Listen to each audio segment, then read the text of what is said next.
কথায় আছে প্রথম প্রেম ভুল মানুষটির সাথেই হয়। মানুষটি ভুল হোক কিংবা সঠিক হোক, সেটা বিচ্ছেদে কিংবা পূর্ণতায়, আমরা শুধু চাইবো সে সব সময় ভালো থাকুক। এরকম একটি গল্প নিয়েই আজকের মুভিটি। মুভির শুরুতে এই গল্পের প্রধান ক্যারেক্টার জুকে দেখানো হয়, যে হচ্ছে একটি স্কুলের স্পোর্টস ইনস্ট্রাক্টর বা ক্রীড়া শিক্ষক। সে মাঠে দাঁড়িয়েই তার ভালোবাসার মানুষটিকে নিয়ে কল্পনায় ডুবে থাকে। সে প্রায় সময় এরকমটা করত, তাই তার স্টুডেন্টরা তাকে নিয়ে খুব হাসাহাসি করত। এই জন্য সে তাদেরকে পানিশমেন্ট দেয়। এরপর সে তার ডেস্কের উপর একটি চিঠি দেখতে পায়, যেটা ইয়ং নামের একটি মেয়ে পাঠিয়েছিল। চিঠিটা দেখে জু বলে, কখনোই ভাবিনি এই মেয়েটি আমার স্মৃতির প্রত্যেকটা পাতায় ছড়িয়ে থাকবে।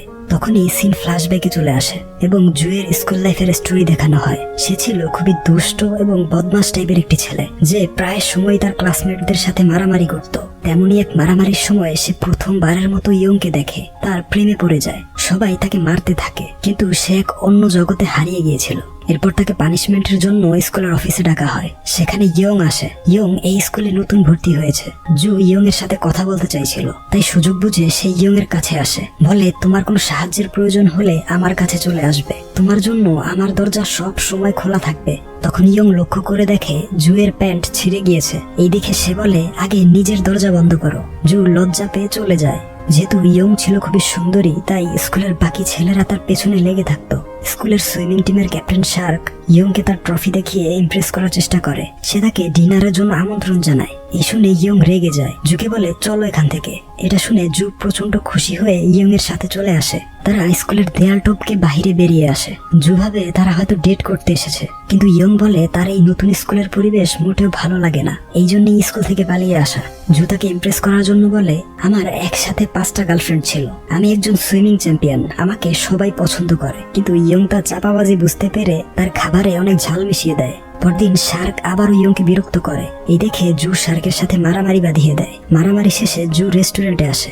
ইয়ং বলে, যারা মারপিট করে তাদেরকে আমি মোটেও পছন্দ করি না। জু বলে, তুমি শার্ককে মিথ্যা বলবে যে আমরা দুজন ডেট করছি। এটা শুনলে সে হয়তো আর ঝগড়া করতে আসবে না। তখনই শার্ক এসে জুকে বুলি করতে শুরু করে। ইয়ং বলে, আমি এবং জু ডেট করছি। এই শুনে শার্ক চলে যায়। পরদিন শার্ক আবার জুকে বিরক্ত করছিল। জু বলে সে আর ফাইট করতে চায় না। এই শুনে শার্ক তাকে সুইমিং কম্পিটিশনের চ্যালেঞ্জ জানায়। বলে, যদি আমি জিতে যাই তাহলে ইয়ং তার পিঠে একটি পোস্টার লাগাবে, যেটায় লেখা থাকবে, শার্ক আমার বয়ফ্রেন্ড। জু কিছু বলার আগেই ইয়ং তার চ্যালেঞ্জ অ্যাকসেপ্ট করে নেয় এবং জুকে কম্পিটিশনের জন্য প্রস্তুতি নিতে বলে। জু পুরো দমে প্র্যাকটিস করতে থাকে। এরপর প্রতিদিনের মতো আবার তারা স্কুল ফাঁকি দিয়ে চলে আসে, কিন্তু রেস্টুরেন্ট বন্ধ থাকায় তারা সেখানে বসেই কথা বলে। ইয়ং বলে তার ড্রয়িং করতে ভালো লাগে, তাই সে ফিউচারে একজন ফ্যাশন ডিজাইনার হতে চায় এবং জুকে জিজ্ঞেস করে, তোমার সুইমিং এর প্রতি বেশ ইন্টারেস্ট দেখতে পেয়েছি, তুমি কি সুইমার হতে চাও? জু বলে, আমি শুধু শার্ককে হারাতে চাই। তখন টিচার তাদেরকে দেখতে পেয়ে তাড়া করে। যেহেতু তারা স্কুল পালিয়ে আড্ডা দিচ্ছিল, তাই তারা বৃষ্টির মধ্যেই দৌড়ে পালাতে থাকে। তারা দুজন সম্পূর্ণ ভিজে গিয়েছিল, তাই জু ইয়ংকে তার বাসায় নিয়ে আসে তার কাপড় শুকিয়ে দেওয়ার জন্য। সেখানে ইয়ং বেশ কিছু অ্যাডাল্ট মুভির সিডি দেখতে পায়। জু বলে, এগুলো আমার নয়, আমার এক বন্ধুর। ইয়ং বলে, তোমরা কখন থেকে এসব দেখো? জু বলে, রাত 11টার পর থেকেই দেখা শুরু করি। আসলে ইয়ং জিজ্ঞেস করেছিল ছেলেরা কত বছর বয়স থেকে এসব দেখা শুরু করে, কিন্তু জু তার কথা বুঝতে না পেরে উল্টো তার রহস্য উন্মোচন করে দেয়। এতে ইয়ং তাকে নিয়ে প্রচুর হাসে, তার মজা নেয়। বেচারা জু ইয়ংকে তার বাসায় পৌঁছে দেয়। পরদিন সুইমিং কম্পিটিশন ছিল। জু খুব ভালো পারফর্ম করলেও শার্ক জিতে যায়। তখন ইয়ং এসে জুকে ইনসাল্ট হওয়া থেকে বাঁচিয়ে নেয় এবং শর্ত অনুযায়ী ইয়ং তার পিঠে পোস্টার লাগিয়েছিল, লেখা ছিল, আই লাভ শার্ক। এরপর তারা এক বিচে ঘুরতে আসে। সেখানে ইয়ং জুয়ের একটি সুন্দর ছবি আঁকে। তারা খুব ভালো একটি সময় কাটায়। ইয়ং বলে, খুব ভালো হতো যদি সময় এখানেই থমকে যেত। তখন হঠাৎ সে তার বাবার গাড়ি দেখতে পেয়ে ভয়ে জুকে জড়িয়ে ধরে। জু ভাবে তাদের লাভ স্টোরিটা এখান থেকেই হয়তো শুরু হবে। কিন্তু পরদিন ইয়ং স্কুলে না আসায় জু ইয়ং এর বাড়িতে আসে। দেখে ইয়ং এর বাবা তাদের বাড়ি ভাঙচুর করেছে। আসলে ইয়ং তার মায়ের সাথে এই শহরে পালিয়ে এসেছে। ইয়ং জুকে দেখে চলে যেতে বলে। রাতের বেলা ইয়ং জুয়ের কাছে ফোন করে বলে, আমি জানতাম না যে আমার বাবা আমাদেরকে এত জলদি খুঁজে পাবে। ছোটবেলা থেকে দেখে আসছি সে ড্রিঙ্কস করে মাকে প্রচুর মারধর করত, এই জন্যই আমরা তার কাছ থেকে দূরে থাকি। আর তোমার মতো কারোর সাথে বন্ধুত্ব করতে পেরে আমি সত্যি নিজেকে খুব ভাগ্যবান মনে করছি। ধন্যবাদ, চলে যাচ্ছি আমি। এই বলে সে ফোন কেটে দেয়। সেই রাতে প্রচন্ড বৃষ্টির ভিতরে জু তাকে পাগলের মতো খুঁজে বেরিয়েছিল, কিন্তু কোথাও খুঁজে পায়নি। এরপর কয়েক বছর কেটে যায়।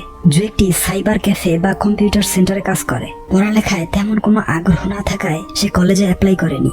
তার এক স্কুল ফ্রেন্ড তাকে বলে তাদের উচিত কলেজে অ্যাপ্লাই করা। এই বলে সে জুকে একটি কলেজের ছবি দেখায়, বলে তাদের এইখানেই ভর্তি হতে হবে, এই কলেজের মেয়েরা সবচেয়ে সুন্দরী। কলেজের ছবিগুলোর মধ্যে হঠাৎ জু ইয়ংকে দেখতে পায়, অর্থাৎ ইয়ং বর্তমানে ওই কলেজের স্টুডেন্ট। জু প্রচন্ড এক্সাইটেড হয়ে পড়ে। সে ডিসাইড করে প্রচুর পড়ালেখা করে ওই কলেজেই ভর্তি হবে। জু সবকিছু বাদ দিয়ে পড়ালেখা শুরু করে দেয়। এর সাথে তার সুইমিং প্র্যাকটিস চালিয়ে যায়। এরপর শেষমেশ জু এবং তার বন্ধুর ইয়ং এর কলেজে অ্যাডমিশন হয়ে যায়। চারদিকে প্রচুর সুন্দরী মেয়ে দেখে জু এর বন্ধু খুশিতে ইমোশনাল হয়ে পড়ে। এরপর তার কলেজের কিছু বন্ধুদের কাছে জানতে পারে ইয়ং হোস্টেলে থেকে পড়াশোনা করে। এর কয়েকদিন পর জু রাস্তায় ইয়ংকে দেখে। ইয়ং তাকে দেখে দৌড়ে এসে জড়িয়ে ধরে। আসলে এটা ছিল জুয়ের কল্পনা, বরং ইয়ং তো জুকে লক্ষ্যই করেনি। জু তার কাছে গেলে ইয়ং তাকে চিনতে পায়। জুকে দেখে সে বেশ খুশি হয়। বর্তমানে ইয়ং ফ্যাশন ডিজাইনিং নিয়ে পড়ছে। সে জুকে বলে তুমি এই কলেজে কিভাবে চান্স পেলে? জু মনে মনে বলে আমি তোমার জন্য সব কিছুই করতে পারি। এরপর ইয়ং এর সাথে আরো বেশি টাইম স্পেন্ড করার জন্য জু ইয়ং এর চেয়ার লিডিং টিমে জয়েন করে, যেখানে সমস্ত মেয়েদের মধ্যে জু হচ্ছে একমাত্র ছেলে। জুয়ের এসব পাগলামো দেখে ইয়ং তাকে বলে দেয় যে তার বয়ফ্রেন্ড আছে। এই শুনে বেচারা জুয়ের উপর আকাশ ভেঙে পড়ে। জু খোঁজ নিয়ে জানতে পারে ইয়ং এর বয়ফ্রেন্ডের নাম হচ্ছে হাও। সে স্কুলের ফুটবল টিমের ক্যাপ্টেন। পরের সিনে ইয়ং জুকে বলে তোমার উচিত পড়ালেখা এবং সুইমিং এর দিকে ফোকাস রাখা। জু লজ্জা পেয়ে বলে ইয়ং বলে তোমার ইংলিশের দিকেও ফোকাস দিতে হবে। তখন একটি ছেলে একটি মেয়েকে তাড়া করছিল। জু এবং ইয়ং মেয়েটাকে বাঁচিয়ে নেয়। পরদিন জুয়ের বন্ধুরা অ্যাডাল্ট ফিল্মের ডিভিডি আনে। জুকে বলে রাস্তায় ইয়ং এর সাথে দেখা হয়েছিল, পার্সেলটার উপর তার অটোগ্রাফ নিয়ে এসেছি। এই নিয়ে তারা খুব হাসাহাসি করে। ঠিক তখনই পুলিশ এসে জুকে অ্যারেস্ট করে নিয়ে যায়। দেখা যায় পুলিশ ইয়ংকেও অ্যারেস্ট করেছে। জু ইয়ংকে বলে অ্যাডাল্ট ফিল্ম কেনার অপরাধে তাদেরকে আটক করা হয়েছে। এতে ইয়ং প্রচন্ড রেগে গিয়ে থানার ভেতরেই জুকে মারতে শুরু করে। তাই তাদের দুজনকে সেলে বন্দি করে রাখা হয় এবং তারা জানতে পারে তাদেরকে অ্যারেস্ট করার কারণ হচ্ছে তারা যে মেয়েটাকে বাঁচিয়েছিল মূলত সেই মেয়েটা ছিল চোর। মেয়েটা একটি ছেলের ব্যাগ চুরি করে পালাচ্ছিল, যাকে জু মেরে তাড়িয়ে দেয়। এসব কিছু জেনে তারা দুজন নিজেদেরকে নিয়ে হাসতে থাকে। তখন জু ইয়ং এর কাছে তার এবং হাওয়ের লাভ স্টোরি শুনতে চায়। ইয়ং বলে এই কলেজের অ্যাডমিশন টেস্টের দিন সে প্রচন্ড নার্ভাস ছিল। হঠাৎ হাওয়ের সাথে তার ধাক্কা লেগে যায়। হাও বলে এত নার্ভাস হওয়ার কিছু নেই, ভালোভাবে এক্সাম দাও, আমাদের আবারও দেখা হবে। ইয়ং এই কলেজেই চান্স পায় এবং ধীরে ধীরে হাওয়ের সাথে তার খুব ভালো বন্ডিং তৈরি হয়। এসব শুনে জু প্রচন্ড কষ্ট পায়। মনে মনে বলে আমি খুব সেলফিশ ছিলাম, কেন আমি ইয়ংকে বুঝতে চাইনি, কেন আমি জানতে চাইনি সে কি চায়। এরপর জু ডিসাইড করে সুইমিং নিয়ে সে ক্যারিয়ার করবে। তাই সে ভালোভাবে প্র্যাকটিস শুরু করে দেয়। ইয়ং এর জন্মদিনে সে ইয়ংকে ফোন করে। ইয়ং বলে সে একটু অসুস্থ হয়ে পড়েছে, তা না হলে সে হাওয়ের সাথে ফায়ার ওয়ার্কস দেখতে যেত। এর কিছুক্ষণ পর ইয়ং শব্দ পেয়ে ব্যালকনিতে আসে। আকাশে অগণিত ফায়ার ওয়ার্কস দেখতে পায়। তার জন্মদিনের ইচ্ছাটা পূরণ হয়ে যায়। এমন একটা রোমান্টিক সিচুয়েশনে হোস্টেলের সবাই তাদের লাভ কনফেস করতে থাকে। সবাই অসম্ভব সুন্দর একটি মুহূর্তের সাক্ষী হয়। আর এই সবকিছু হোস্টেলের ছাদে দাঁড়িয়ে দেখছিল জু। আসলে ইয়ং এর ইচ্ছাটা পূরণ করতে সেই এসব করেছিল। জু সেখান থেকে চলে আসছিল আর বলছিল এই সুন্দর মুহূর্তটা, ফায়ার ওয়ার্কস এর আলোর ঝলকানিগুলো ইয়ং হয়তো কখনোই ভুলতে পারবে না। হয়তো স্মৃতিগুলো মনে করে তার ঠোঁটের কোণে হাসি ফুটে উঠবে। সেই স্মৃতির পাতায় সবাই থাকবে, হয়তো থাকবো না শুধু আমি। এর কয়েকদিন পর জু লাইব্রেরিতে হাওকে দেখতে পায়। সে একটি মেয়ের সাথে হলিডেতে ঘুরতে যাওয়ার প্ল্যান করছিল। জু বুঝতে পারে হাও ইয়ং এর সাথে চিট করছে। হাও ইয়ংকে প্রমিস করেছিল ফুটবল ম্যাচে উইন হলে হলিডেতে সে ইয়ংকে নিয়ে ঘুরতে যাবে, কিন্তু দেখা যায় হাও জেনে শুনেই সেই ম্যাচটা হেরে যাচ্ছিল। সে ইয়ংকে সবকিছু বলে, কিন্তু ইয়ং তার কথা বিশ্বাস করে না। তাই রেগে গিয়ে জু মাঠে নেমে যায় এবং ব্যাকগ্রাউন্ডে সে বলতে থাকে কথায় আছে প্রথম প্রেম মানুষকে বেপরোয়া করে তোলে, আর আজ আমি তোমাকে দেখাবো আমার বেপরোয়া ভালোবাসা। এই বলে ম্যাচের শেষ মিনিটে গোল করে সে ম্যাচটা জিতিয়ে দেয় এবং হাওকে মেরে সেখান থেকে চলে আসে। এরপর কয়েক বছর কেটে যায়। ন্যাশনাল টিমে চান্স পাওয়ার জন্য জু তার সুইমিং প্র্যাকটিস পুরো দমে চালিয়ে যাচ্ছে। বর্তমানে সে একটি ধনী মেয়ের সাথে রিলেশনে আছে। তার বন্ধুরা বলে মেয়েটাকে বিয়ে করে নাও, লাইফ সেট হয়ে যাবে, কিন্তু জু তাদের কথায় কান দেয় না। একদিন সে রাস্তায় ইয়ংকে দেখে তার পিছু করে। জানতে পারে ইয়ং বর্তমানে একজন ছোটখাটো মডেল। সে বিভিন্ন অ্যাডভার্টাইজমেন্টে অ্যাক্টিং করে থাকে। জু তার সাথে দেখা করে, বলে তুমি মডেলিং করছো কেন? ইয়ং বলে ফ্যাশন ডিজাইনিং এর জন্য তার অন্য দেশে যেতে হতো, কিন্তু তার বাবার অসুস্থতার কারণে আর যাওয়া হয়ে ওঠেনি। এরপর প্রায় সময়ই জু তার শুটিং দেখতে আসতো। জু রিয়েলাইজ করে ইয়ং এর উচিত তার প্যাশনকে ফলো করা। তাই সে ইয়ংকে ফ্যাশন ডিজাইনিং রিলেটেড কিছু জবের সার্কুলার এনে দেয়। এই দেখে ইয়ং ইমোশনাল হয়ে পড়ে। পরদিন তার এক অন্য শহরে শুটিং ছিল। জু তাকে নিতে আসে। মাঝপথে ডিরেক্টর ফোন করে বলে ইয়ং এর জায়গায় অন্য কাউকে নিয়েছে। এতে তার প্রচন্ড মন খারাপ হয়। তার মন ভালো করার জন্য জু তাকে সমুদ্র দেখাতে নিয়ে আসে, কিন্তু সেখানের মেইন গেট বন্ধ ছিল। তখন গেট টপকানোর জন্য জু হাঁটু গেড়ে বসে পড়ে। ইয়ং এর স্কুলের সেই দিনগুলোর কথা মনে পড়ে যায়। ঠিক এভাবেই তারা স্কুলের দেয়াল টপকে পালাতো। সাগর পাড়ে এসে তারা দুজন চিৎকার করে ডিরেক্টরকে প্রচুর গালি দেয়। তারা একসাথে বসে স্কুলের সেই দিনগুলোর কথা মনে করে। ইয়ং এর মন একদম ভালো হয়ে যায়। তখন জু ইয়ং এর প্রতি অ্যাট্রাকশন ফিল করে। ইয়ং নিজেকে সরিয়ে নেয়। জু প্রচন্ড অকওয়ার্ড ফিল করছিল। এভাবে এক সপ্তাহ কেটে যায়। জু ইয়ংকে ফোন করে তার সুইমিং কম্পিটিশন দেখার জন্য আসতে বলে, কারণ সেই ম্যাচটা হচ্ছে তার জীবনের সবচেয়ে গুরুত্বপূর্ণ। সেটা ছিল ন্যাশনাল চ্যাম্পিয়নশিপ। এরপর কম্পিটিশনের দিন বাহিরে ঝড় তুফান শুরু হয়ে যায়। টিভিতে দেখাচ্ছিল কিছু লোক ঝড়ের কারণে এক ব্রিজের কাছে আটকে পড়েছে। সেখানকার পানির উচ্চতা ধীরে ধীরে বৃদ্ধি পাচ্ছে। তারা হচ্ছে সেসব লোক যারা ন্যাশনাল সুইমিং কম্পিটিশন দেখতে যাচ্ছিল। জুয়ের মনে হচ্ছিল সেখানে ইয়ং আটকে পড়েছে। সে ম্যাচের জন্য রেডি হয়ে যায়, কিন্তু ইয়ং এর চিন্তায় সে কিছুতেই ম্যাচে ফোকাস করতে পারছিল না। ম্যাচ স্টার্ট হয়ে যায়, কিন্তু ইয়ং সেখান থেকে বাহিরে বেরিয়ে আসে। ঝড় বৃষ্টির মধ্যে সে ইয়ংকে পাগলের মতো খুঁজতে থাকে এবং এক পর্যায়ে তাকে পেয়ে যায়। জু বলে ইয়ং এর ফোন বন্ধ থাকায় সে প্রচুর টেনশনে ছিল। ইয়ং বলে সে এক ট্যাক্সির ভিতরে আটকে পড়েছিল এবং তার ফোন হারিয়ে ফেলেছে। হঠাৎ করেই জু তাকে শক্ত করে জড়িয়ে ধরে, বলে যেদিন আমাদের প্রথম দেখা হয়েছিল সেদিন থেকে আজ পর্যন্ত আমরা প্রত্যেকবার আলাদা হয়েছি এবং এইবার আমি তোমাকে আর হারাতে পারবো না। আমি আরো একবার তোমাকে বলতে চাই, তুমি কি আমার হবে? আমি সব সময় তোমার পাশে থাকবো। এসব শুনে ইয়ং প্রচন্ড ইমোশনাল হয়ে পড়ে, বলে তাদের কম্পিটিশনে ফিরে যাওয়া উচিত। হয়তোবা জু আরেকটি চান্স পেয়ে যেতে পারে। এই বলে ইয়ং এগোতে শুরু করে। তখন উপর থেকে কিছু একটা ইয়ং এর গায়ে পড়তে থাকে। জু ইয়ংকে বাঁচিয়ে নেয়, কিন্তু ওই ভারী জিনিসটা জুয়ের উপর এসে পড়ে। এতে তার শোল্ডার ফ্র্যাকচার হয়ে যায়। আগামী কয়েক বছর সে সুইমিং করতে পারবে না। এতে ইয়ং এর খুব মন খারাপ হয়। বলে তুমি এখন সুইমিং করবে কিভাবে? তোমার চ্যাম্পিয়ন হতে হবে, স্বপ্ন পূরণ করতে হবে। জু বলে প্রয়োজনে সুইমিং ছেড়ে দিব, সেটা বড় কোনো ম্যাটার নয়। ম্যাটার হচ্ছে তুমি অক্ষত আছো, তোমার কিছুই হয়নি। এই শুনে ইয়ং নিজেকে আর আটকে রাখতে পারে না। অবশেষে জুকে গ্রহণ করে নেয়। তারা একসাথে থাকা শুরু করে। ইয়ং একটি ফ্যাশন ডিজাইনিং কোম্পানিতে জব পেয়ে যায়। জু সব সময় তার খেয়াল রাখে। ধীরে ধীরে ইয়ং এর ইনজুরি রিকভার হতে থাকে। একদিন তারা একটি সুন্দর ওয়েডিং ড্রেস দেখতে পায়। বলে তারা তাদের বিয়েতে ঠিক এরকম ড্রেস পরবে। ইয়ং তাদের জন্য রিং কিনে রেখেছিল। সে জুকে রিং পরিয়ে দিতে বলে। জু প্রমিস করে সবকিছু ঠিক হয়ে গেলে তাকে ডায়মন্ডের রিং কিনে দেবে। এরপর জু চেকআপের জন্য ডক্টরের কাছে আসে। ডক্টর বলে জু সবকিছু স্বাভাবিকভাবে করতে পারলেও প্রফেশনাল সুইমার হতে পারবে না।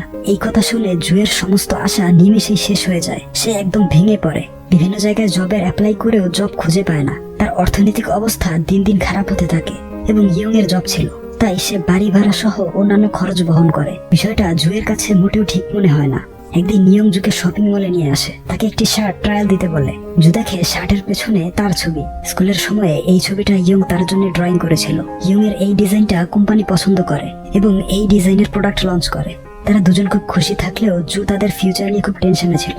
এরপর একদিন জুয়ের বন্ধুরা গেট টুগেদার করে। তার এক বন্ধু খুব শীঘ্রই বিয়ে করবে। তারা জুকে বিয়ে করে নিতে বলে। জু বলে বর্তমানে তার কোনো জব নেই, তাই এখন সে বিয়ের জন্য প্রস্তুত নয়। এই শুনে তার বন্ধুরা খুব হাসাহাসি করে।